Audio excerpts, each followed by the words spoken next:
Hello. Today I'm going to read this book called Bunny Finds the Right Stuff. It's an award-winning book by Emily Lim from Singapore, illustrated by Neil Sharp. Let's look at the story. Once there was a stuffed bunny rabbit in an old toy maker's house. He sat in a special cupboard with the rest of the toys.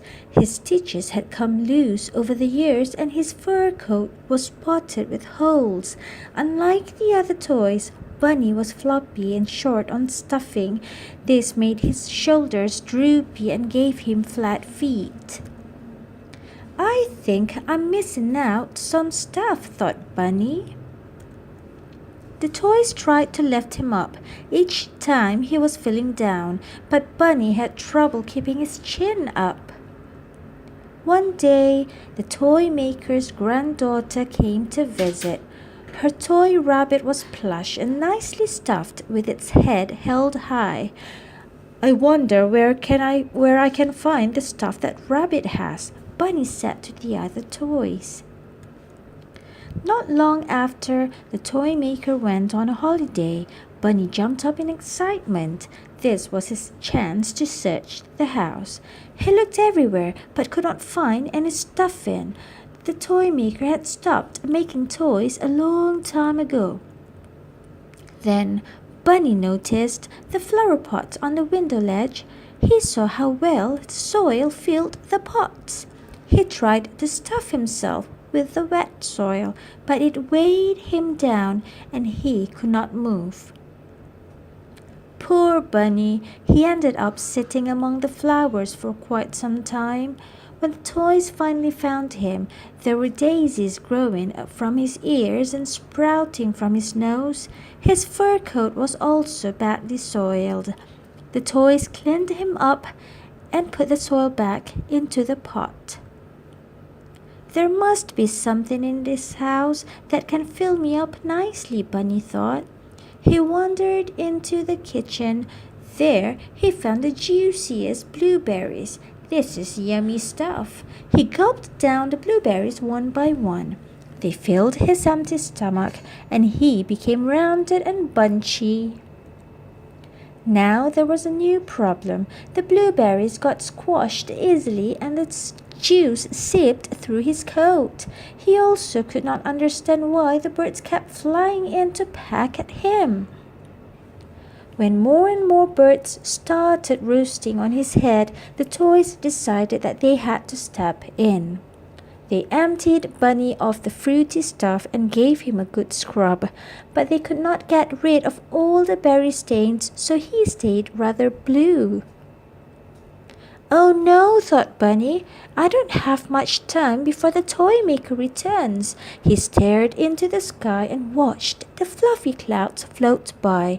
Then an idea floated into his head.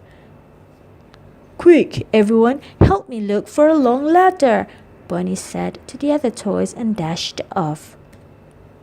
Dinosaur started grinding his teeth anxiously.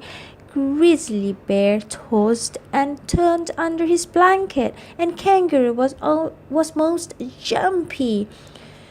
We need to stop Bunny before he tries to reach for the sky, said Kangaroo. Boing, boing, boing, grrr, grrr, grrr, grrr. Let's help him find the right stuff, said Dinosaur. But where can we look? The toys looked at each other. Then Grizzly's eyes opened wide. I'll give him my blanket stuffing. He needs it more than I do. I'm better at the high jump than at boxing, Kangaroo jumped in. The padding from my gloves will be of better use to him. An old T-Rex can afford to shed some weight and be lighter on the feet, Dinosaur added. One by one the toys gave up some of their stuffing till there was a nice pile of fluffy stuff. Some time later, Bunny returned with a long face. The ladder he had found could not reach the sky. He jumped up excitedly when he noticed that what looked like a big fluffy cloud sitting on the window ledge. The toys crowded around Bunny and chorused, Let's fill you up with the stuff. Then they immediately got to work. Then stuffing gave Bunny a good grip and a firm footing, and his tummy took on the warm, fuzzy feeling of a well-loved blanket. "Where did this cool stuff come from?" Bunny asked. Dinosaur stomped his feet and grinned. Kangaroo gave him a friendly punch, and Grizzly wrapped him in a bear hug. When the toy maker returned, he noticed that there was something different about his favorite toys, especially Bunny. "These were the first toys I ever made," he told his granddaughter proudly. "Bunny was my first and I loved him to bits. You know, there's always something magical about these old toys." So Bunny no longer wondered if he was missing out. Not only had he been lovingly made, he was now also filled with the stuff that gives friendship its magic.